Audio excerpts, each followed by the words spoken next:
In this video blog, we will be discussing neo-revolution and what my stand is on neo-evolution. Neo-evolution is described by Harvey Feinberg in Are We Ready for Neo-Evolution? It describes it as the new evolution. It is not simply natural, such as evolution in the past, but guided and chosen by us as individuals in the choices that we all make. We have the ability to adopt the attributes we want. In doing so, we will decide the traits and characteristics in which we pass to our children. Matthew Hughes, in How Technology May Be Influencing Human Evolution, states it best as, "We have become the engineers of our own evolution." A great example of technology that is altering human evolution is advanced cell technology.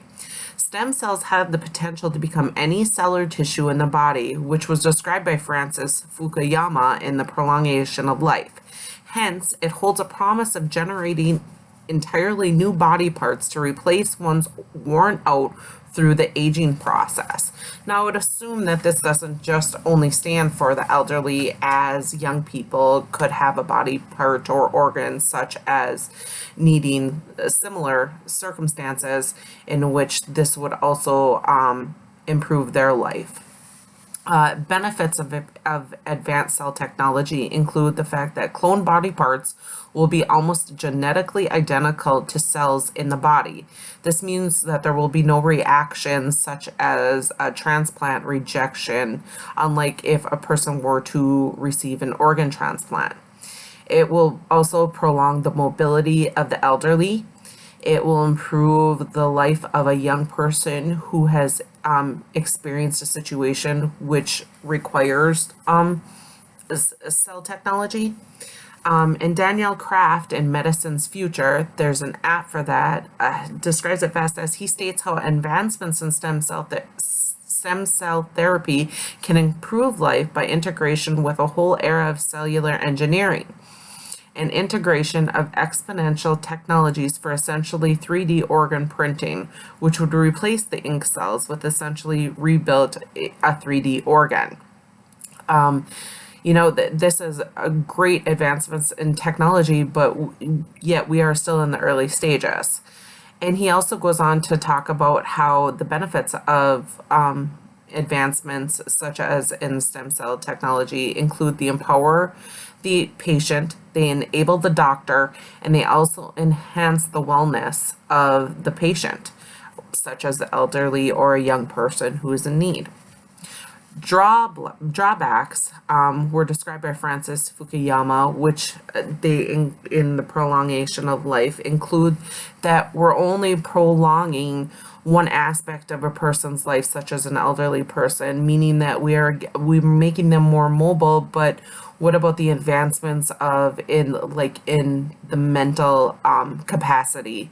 He describes how, an elderly person still has the potential of experiencing Alzheimer's, dementia, and whatnot in regards to their mind. If it were to work, it would need to be the fact that we need to advance in both capacities.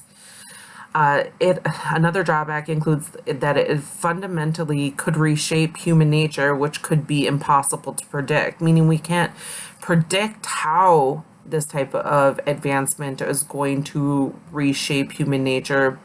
It could be good or it could be bad. And we must decide who gets to change. Does everyone get to make these advancements with this great new technology in order to keep equality? These changes will occur and will, in fact, change the political, social, and intellectual, and causes them to change more slowly in advancements.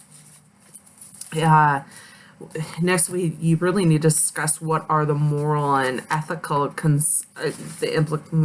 implications in neo-evolution.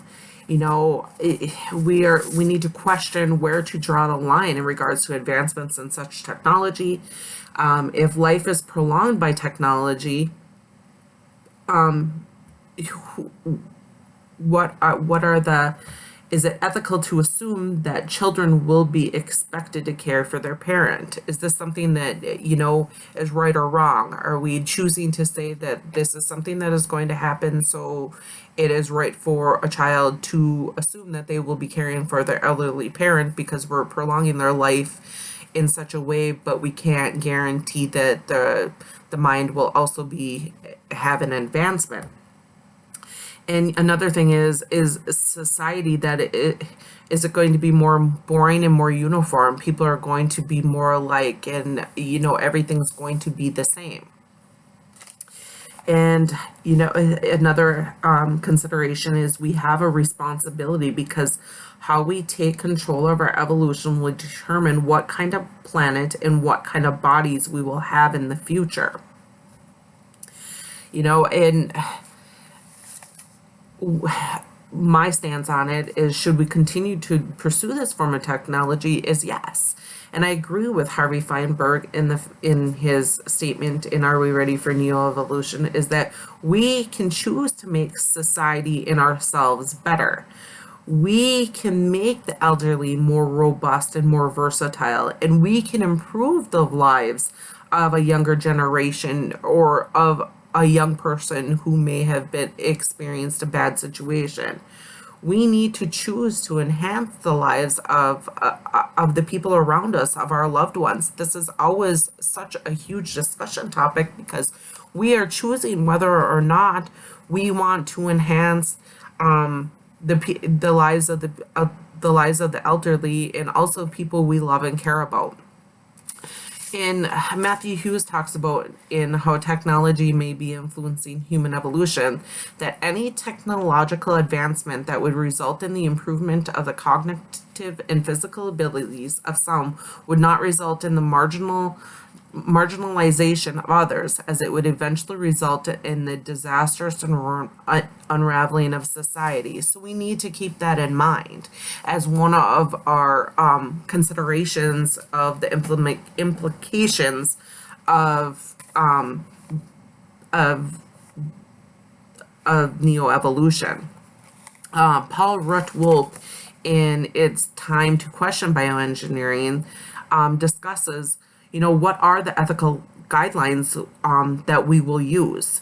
We have enormous responsibility, as we are directly designing the future of the species of this planet.